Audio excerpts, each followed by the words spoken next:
Assalamualaikum warahmatullahi wabarakatuh. Perkenalkan, nama saya Lestari Putri Subiani. Saya mahasiswa dari jurusan Pendidikan Islam Anak Usia Dini semester 4, Fakultas Ilmu Tarbiyah dan Keguruan YGS Sultan Namai Gorontalo. Baik, di sini saya akan menjelaskan materi saya yang berjudul Permasalahan Pertumbuhan dan Perkembangan pada Anak Usia Dini. Yang pertama di sini definisi pertumbuhan dan perkembangan anak usia dini. Pertumbuhan itu dapat diartikan sebagai perubahan yang bersifat kuantitatif. Pertumbuhan mengandung arti adanya perubahan dalam ukuran dan struktur tubuh, sehingga lebih banyak menyangkut pada perubahan fisik. Contohnya seperti pertambahan tinggi badan dan berat badan. Kemudian perkembangan sendiri adalah suatu perubahan yang bersifat kualitatif, di mana perubahan seperti fungsi-fungsi organ tubuh. Contohnya dari anak yang merangkak mulai berdiri dan berjalan. Baik, yang kedua yaitu prinsip perkembangan anak usia dini. Yang pertama, perkembangan berlangsung seumur hidup dan meliputi semua aspek. Yang kedua, setiap individu memiliki kualitas perkembangan yang berbeda-beda.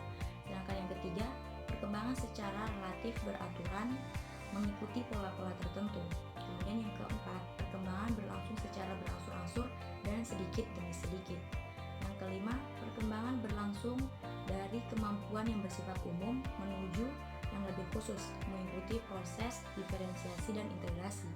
Kemudian yang keenam, secara normal, perkembangan individu mengikuti seluruh fase. Kemudian yang ketujuh, sampai batas-batas tertentu, perkembangan suatu aspek dapat dipercepat atau diperlambat. Kemudian yang kedelapan, perkembangan aspek-aspek tertentu berjalan sejajar atau berkorelasi dengan aspek lainnya. Kemudian yang kesembilan atau yang terakhir, pada saat-saat tertentu dalam bidang-bidang tertentu, perkembangan pria berbeda dengan wanita. Oke, jadi sekarang yang ketiga, faktor-faktor yang mempengaruhi pertumbuhan dan perkembangan anak usia dini. Ada 4 faktor. Yang pertama yaitu faktor pola asuh orang tua.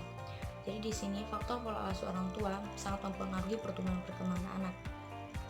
Orang tua harus bisa menciptakan suasana yang kondusif untuk mendidik anaknya, karena anak itu sangat berpengaruh pada anak baik ketika ia masih kecil maupun sampai ia tumbuh kembang saat dewasa.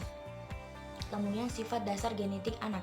Di sini sifat dasar genetik anak itu yaitu sifat bawaan atau faktor yang berasal dari faktor internal, berasal dari kedua orang tua. Misalnya salah satu dari kedua orang tua sewaktu masih kecil ada yang pertumbuhan dan perkembangannya lambat, misalnya berjalan, perkembangan berjalannya tidak sesuai dengan yang seharusnya. Kemudian biasa akan terbawa pada anak mereka. Yang ketiga di sini kondisi pralahir atau kondisi saat masih di dalam kandungan. Jadi ibu itu saat mengandung tidak boleh merasakan stres dan harus mengkonsumsi makanan-makanan yang bergizi atau yang cukup untuk anak yang ada di dalam kandungannya, sehingga akan mempengaruhi saat ia sudah lahir nanti. Kemudian faktor yang terakhir yaitu faktor nutrisi dan gizi yang diberikan. Orang tua juga harus memberikan nutrisi dan gizi yang cukup seperti ASI, susu formula, kemudian makan-makanan yang untuk penguat anak sesuai dengan kebutuhannya masing-masing. Sini yang terakhir, permasalahan pertumbuhan dan perkembangan pada anak usia dini. Permasalahan yang pertama itu permasalahan dalam perkembangan fisik motorik. Jadi, pertumbuhan fisik anak akan mempengaruhi proses perkembangan motoriknya. Kemudian permasalahan yang kedua itu permasalahan dalam perkembangan kognitif. Kemampuan kognitif anak harus dikembangkan secara optimal karena menyangkut kemampuan anak dalam memecahkan masalah di kehidupan sehari-hari.